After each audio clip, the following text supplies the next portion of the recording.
Greetings! I'm Mitch Wells with the Mythwell, or Rolling Frenzy, or the Aspie Advantage, or any number of things. But mostly we're here to talk about mythologies, and in the broadest sense of mythologies, let's say such things, stories, obviously myths, religions considered mythologically, sports, commercials, all of these things are just a part of the narratives that we have that are always a part of humanity. Symbols, icons, legends, folk tales, songs, poems, you get it.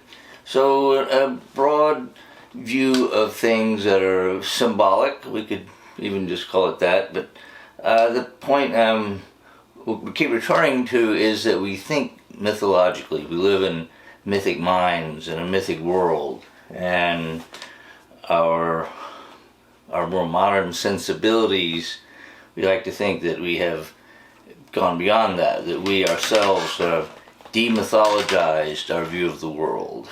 And typically when we demythologize, we mythologize something else. So one of the enduring critiques of this series will be that centered on the modern myths of progress in particular, because the stories we tell about progress and how those stories have kind of echoed through the years, they tell us something about where we've come and maybe where we're going and how we make the decisions we've made, what kind of narratives have dominated and how they're disseminated, and how they're disseminated now in this medium is radically different. I mean, the Gutenberg Revolution was pretty radically different too. So the interface of technology and communication, power, politics, religions, stories, symbols, again, icons, characters, these are all fertile ground for exploration. And my background within academia, a lot of it, and a lot more outside of it, I've like anthropology, I guess, literature being the very most fundamental part of my interest. But literature, mythology, again, these are blurry lines that don't necessarily need to exist. And we read different things for different reasons, and we like to think, well, a lot of things are just entertainment, but if they reach us for certain reasons, and if they amuse us, engage us, if we get emotionally involved somehow, these things are playing on our mythic consciousness somewhat. So the myths of Zeus and Moses, and Medusa, and kind of that's my look today, the Medusa, Moses, Zeus look, if they had glasses. But so there. That's the kind of thing that I'm doing, is again reading culture.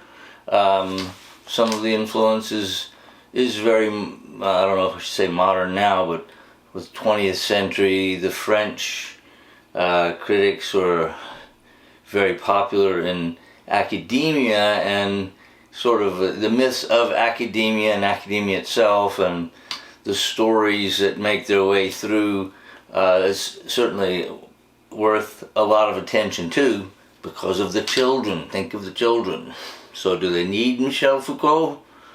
They're likely to get him, or some of his acolytes, or again some things in his wake, which isn't all bad, but Derrida, Lacan, some of these I'm just going to try to save people a lot of headaches for reading, though I won't necessarily go into great depth on things that I don't see have a lot of great depth necessarily, though one can do that. And speaking of the French, is Roland Barthes, whose book Mythologies is a little like what I'm doing. He looked at meat eating and wrestling and things like that, day-to-day life, as a critical window.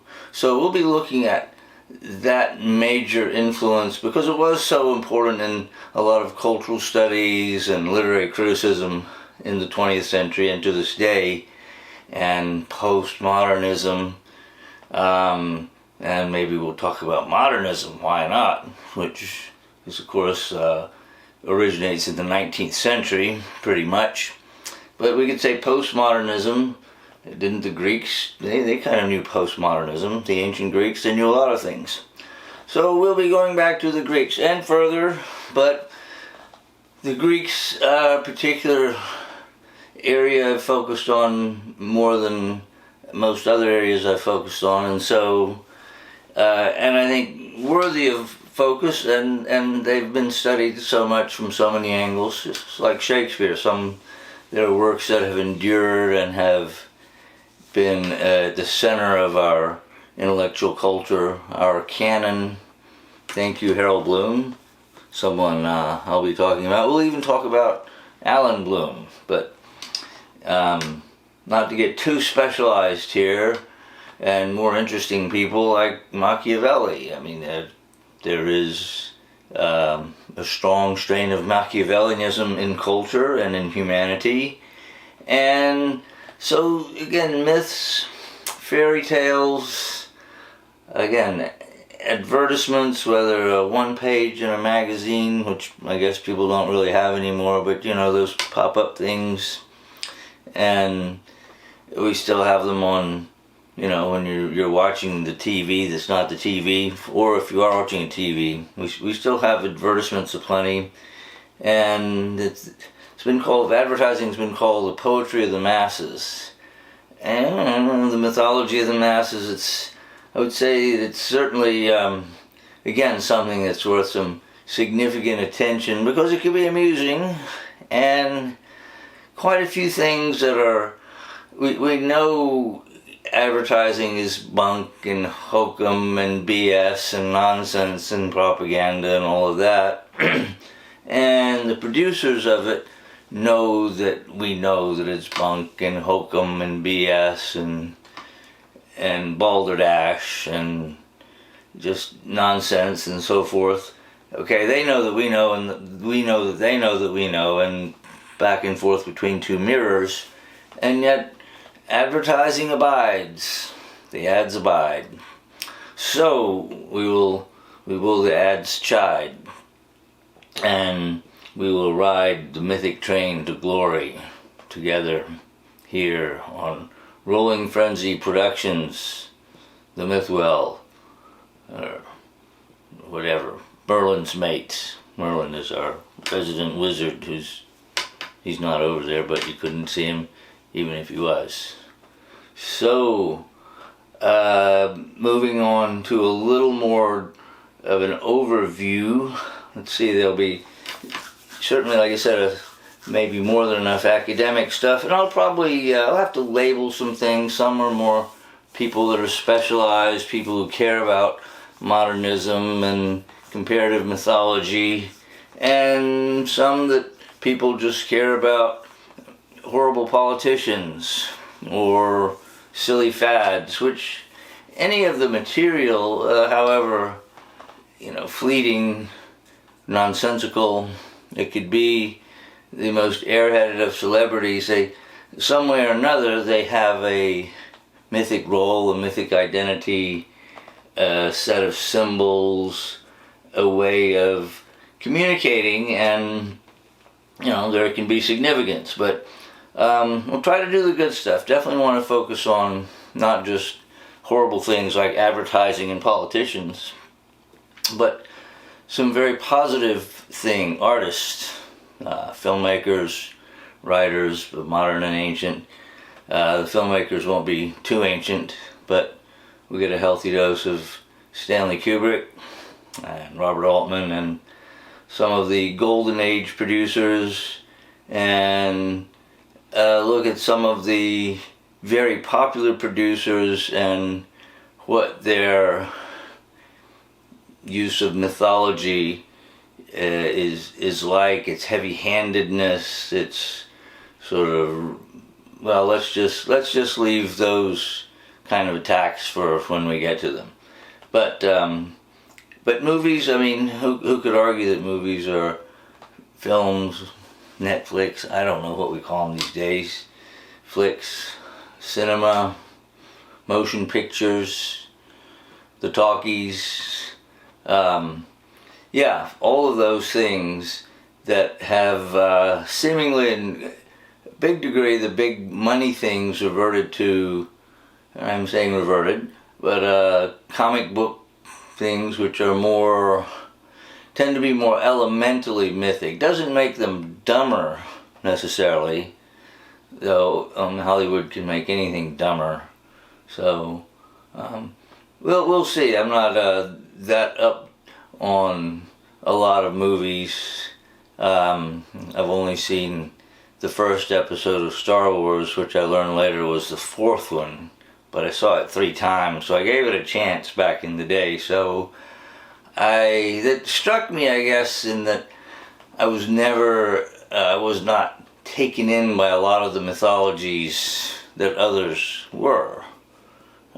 Whether that was, how cool I was or not, I don't know, but a certain, an innate snobbishness I don't mind, though snobbishness is not a good thing, I guess, but taste, let's just call it judgment. And so, but we'll have to go through a lot of the dross, a lot of the glittering scum on the deep rivers of art. We have to look at some of that, and we have to plumb the depths and look at popular art is not necessarily great nor terrible. It can be either. So being popular, like some Hollywood films long ago, could be popular and outstanding works of art. And so moving on from just that introduction a little bit into film, one particular area that I'll have in an early episode here will be the Western. And the Western as in our more modern media, visual media, it was the most important genre of all in film and in TV until like the 1960s. It was overwhelmingly the most popular genre in the 40s and 50s, and even before it was. So the predominance of that myth wasn't just in America either.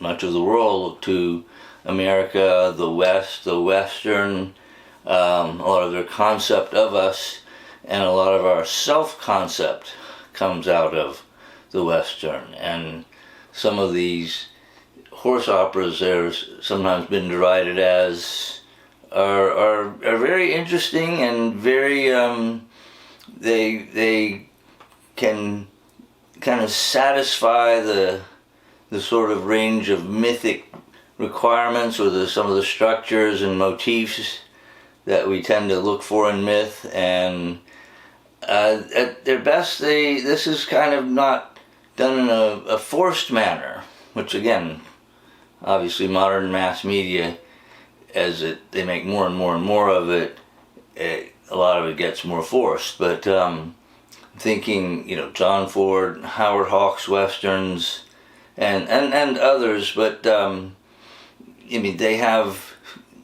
tinges of the Old Testament, the Greek tragedy, elemental man against nature, Moby Dick kind of motifs, but in the desert.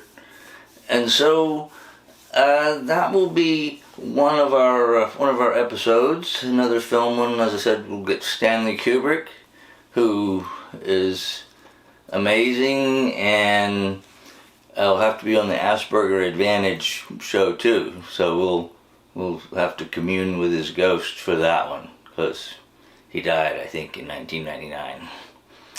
All right then. that will wrap it up today.